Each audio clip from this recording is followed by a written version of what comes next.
You consider yourself a good person. You avoid conflict. You compromise. You swallow your pride to keep the peace. You bite your tongue when you are disrespected, telling yourself that it is better to take the high road. You give your time, your energy, and your empathy to people who rarely return the favor, all because you want to be seen as reliable, kind, and agreeable. You have built your entire identity around being the person who does the right thing. But let me tell you a secret that society has spent your entire life trying to hide from you. You are not good. You are harmless. And in a world populated by manipulators, narcissists, and opportunists, being harmless is not a virtue. It is an invitation to be consumed. We exist to be useful, to fit, to make things easier for others. It's a quiet expectation woven into our lives from the start. We learn to anticipate needs, to smooth over rough edges, to become the convenient choice. This isn't about sacrifice. It's about a subtle programming, a way of operating that feels natural, yet serves a specific purpose. Understanding this design is the first step to reclaiming our own space. The illusion of choice. We are presented with options. We believe we are choosing freely.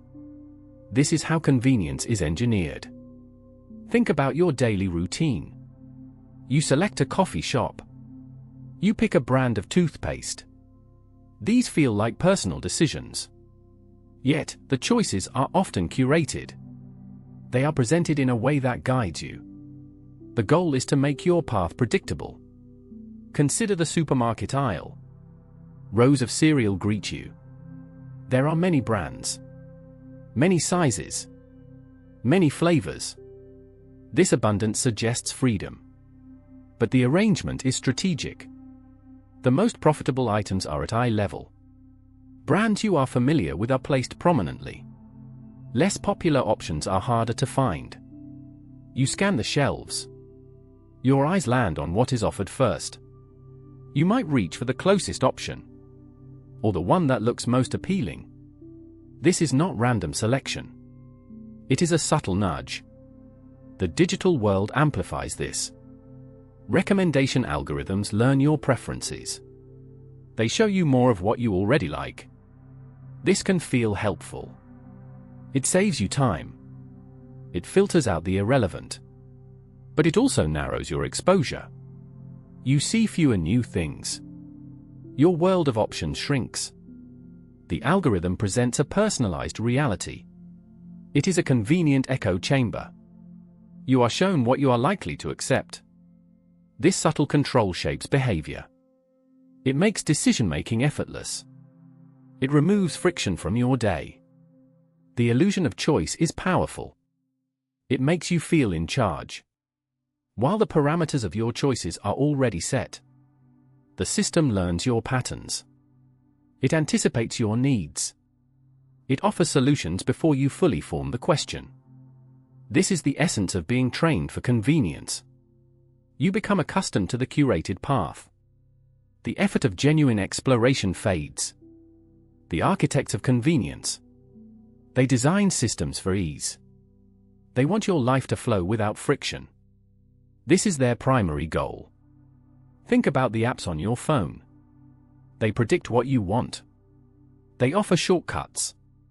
They learn your habits. This makes using them simple. It makes them feel natural. You don't have to think too hard. This is the architecture at work. Consider the grocery store layout. Aisles are arranged to guide you. Popular items are placed strategically. This encourages impulse buys. It also makes finding essentials quicker. The goal is a seamless experience. You move through the space with minimal effort. This is not accidental. It is carefully planned. Every detail serves the purpose of convenience. Even the way we communicate is shaped.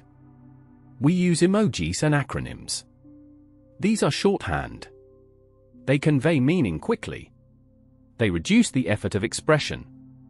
This is a form of designed convenience. It streamlines social interaction. It makes communication more efficient. We adapt to these tools. We embrace their simplicity. The architects of convenience are everywhere. They are in the design of buildings. They are in the flow of traffic. They are in the very fabric of our daily routines. They build a world that anticipates your needs. They remove obstacles before you even see them. This creates a sense of effortless existence. You become accustomed to this ease. It becomes the expected norm. The subtle erosion of effort. We are trained for convenience. It is a quiet, pervasive instruction. It whispers from every app, every service, every streamlined process designed to remove friction. The digital age promised efficiency. It delivered. Now, effort itself feels like an unnecessary burden. We outsource the small tasks. We delegate the mental load. Consider the simple act of finding information. Once, this required consulting encyclopedias, visiting libraries, piecing together knowledge. Now, a query to a search engine provides instant answers. The process is so seamless, we forget the effort involved in the underlying systems.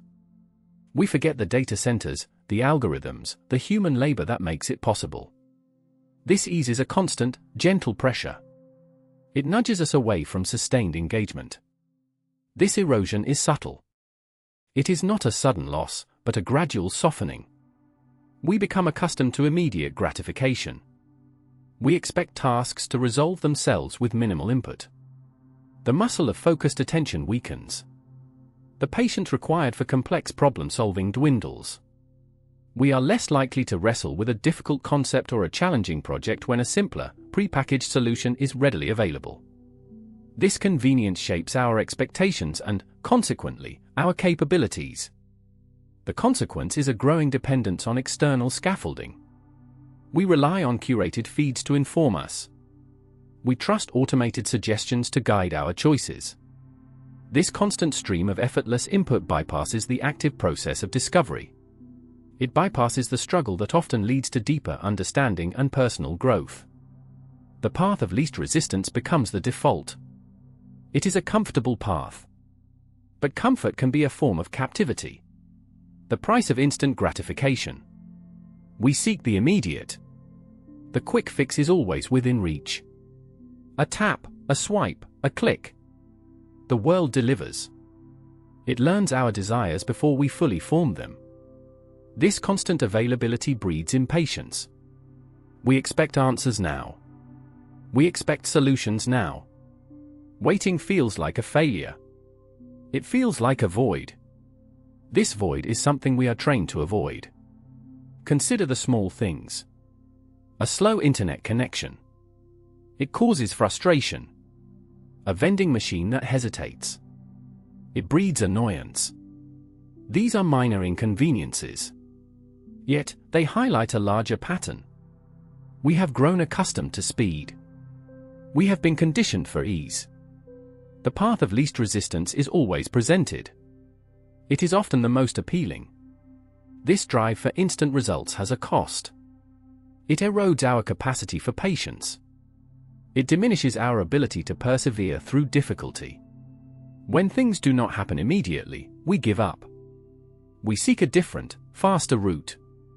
This can apply to learning a new skill. It can apply to building relationships. It can apply to solving complex problems. The struggle itself is often where the real growth occurs. We bypass this struggle. We seek the outcome without the process. The ease of access to immediate satisfaction can make us less resilient. It trains us to expect rewards without effort. This can lead to a shallow engagement with life. We skim the surface. We avoid the depth. The satisfaction derived from instant gratification is often fleeting. It leaves us wanting more, sooner. We are caught in a cycle. A cycle of craving and temporary relief. The true value lies in the delayed. In the earned. In the understood. The paradox of control. We build systems to manage our lives. We want predictability. We want things to work the way we expect. This desire for order leads us to create tools and routines. We set alarms. We make schedules. We install smart devices.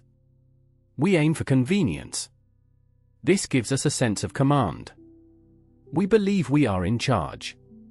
Yet, this pursuit of control can backfire. The very systems designed for ease can become burdens. A smart home that is too complex to operate becomes frustrating. A calendar filled with rigid appointments leaves no room for spontaneity. We become slaves to our own creations. The tools meant to free us can trap us. This is the paradox. We seek to control our environment, but in doing so, we can lose control of ourselves. Consider the simple act of checking email. We want to stay informed. We want to respond quickly. So, we keep notifications on. We check our phones constantly. This constant digital tether interrupts our thoughts. It fragments our attention. We are always available, but rarely truly present. The convenience of instant communication becomes a demand for constant availability. Our desire for control over information leads to a loss of control over our time and focus. This extends to our relationships. We try to manage expectations. We plan conversations. We try to orchestrate outcomes. We want to ensure smooth interactions. But people are not machines. They have their own wills, their own unpredictable responses. Our attempts to control their reactions often create distance. They sense the manipulation. They pull away. The effort to engineer connection can destroy it. True connection arises from allowing space, not from imposing rigid structure. We gain more by letting go than by holding too tightly. The unseen labor. The labor is often invisible. It is the work that sustains systems, yet remains outside direct observation. Think of the constant maintenance required for digital spaces. Servers hum, unseen, processing requests. Algorithms sort and filter data, a ceaseless activity. This background operation is essential. Without it, the conveniences we enjoy would cease to function. The seamless flow of information, the instant access to services, all depend on this hidden effort. Consider the preparation that goes into a simple online purchase. Before the item arrives, many hands have touched it. Raw materials were sourced. Factories operated. Packaging was designed and applied. Logistics networks moved the goods. Customer service representatives answer queries, often outside of standard business hours. This entire chain of activity is largely unacknowledged by the end user. The transaction itself is the focus, not the intricate process that makes it possible. This unseen labor extends beyond physical goods. Think of the unpaid work that fuels social media platforms. Users create content. They moderate discussions. They curate feeds. This collective effort generates value for the platform owners. Yet, the users themselves receive no direct compensation for their contributions. Their time and energy are the currency. The platform's convenience is built on this free labor. It is a subtle form of exchange, often accepted without question. The expectation of convenience can mask this reality. We become accustomed to instant results. We demand immediate answers. This pressure for efficiency can increase the burden on those performing the unseen labor. They must adapt, work faster, and be perpetually available. The system is designed for our ease, but this ease comes at a cost. Understanding this hidden work is the first step toward a more balanced perspective. It allows for a quiet recognition of the effort that underpins our modern lives. Reclaiming agency. The quiet hum of expectation. A subtle shift in the air. This is where the reclaiming begins. It's not a sudden storm. It's the slow turning of a tide. You realize the path you're on wasn't entirely your own choosing. It was paved with convenience. For others. For systems. Your decisions, small and large, have been nudged. Guided. Made easy. This ease, however, came at a cost. A quiet surrender of your own direction. Consider the daily rituals. The choices presented to you. The default settings. The readily available options. They are designed for efficiency, for predictable outcomes. They streamline your life. They remove friction. But they also remove a degree of your self-determination. Think about the information you consume. The news feeds. The curated content. It feeds you what it thinks you want, or what it wants you to see. This constant stream shapes your perspective. It can subtly dictate your thoughts, your desires, your very sense of what is real. Reclaiming agency means recognizing these subtle currents. It means understanding that convenience is a powerful, silent force. It can lull you into a state of passive acceptance. You are not a passenger on a journey planned by others. You are the navigator. This requires a conscious effort, a deliberate pause, a moment to question the defaults, to look beyond the easiest path. It involves seeking out alternative perspectives, engaging with information critically, making choices that might require more effort, but choices that are truly yours. The process is not about disruption for its own sake. It is about intentionality. It is about regaining the steering wheel. You start by noticing. You notice the ease with which certain decisions are made. You notice the lack of resistance. You notice the smooth, predictable flow. Then, you introduce a small, deliberate friction. You choose the less convenient option. You seek out information that challenges your current view. You ask why more often. This awareness, this quiet observation, is the first step. It leads to a subtler understanding, a deeper control, a gentle assertion of your own will. The future of designed convenience. We are becoming accustomed to effortless experiences. The technology that surrounds us is designed to anticipate our needs. Apps learn our preferences. Devices communicate silently to streamline our days. This is not accidental. It is the result of deliberate design choices. Convenience is the goal. Consider the smart home. Lights adjust automatically. Thermostats learn our schedules. Appliances can be controlled remotely. This level of integration aims to remove friction from our lives. It seeks to free up our time and mental energy. We expect systems to work seamlessly. We expect them to be intuitive. Any deviation from this expectation feels like a failure. The digital world mirrors this trend. Streaming services curate content based on viewing history. Online retailers suggest products we might like. Navigation apps reroute us around traffic before we even notice it. These systems are constantly gathering data. They use this data to improve their service. They refine their ability to serve us. This constant refinement makes them feel almost invisible. This pervasive convenience shapes our expectations. We start to assume that most interactions will be smooth. We become less tolerant of difficulty. A slow website becomes frustrating. A complicated process feels like an affront. The future promises even more seamless integration. It suggests a world where technology recedes into the background. It works for us without demanding our constant attention. This quiet control is the ultimate convenience. You learn to be useful, to fit, to make others comfortable. You smoothed your edges. You muted your needs. You became convenient. This is not a flaw. It is a design, a learned response. When you notice this pattern, you can begin to shift. You can start to choose. You can learn to be present, not just accommodating. The next time, we will explore how to reclaim your space. How to speak your truth without apology.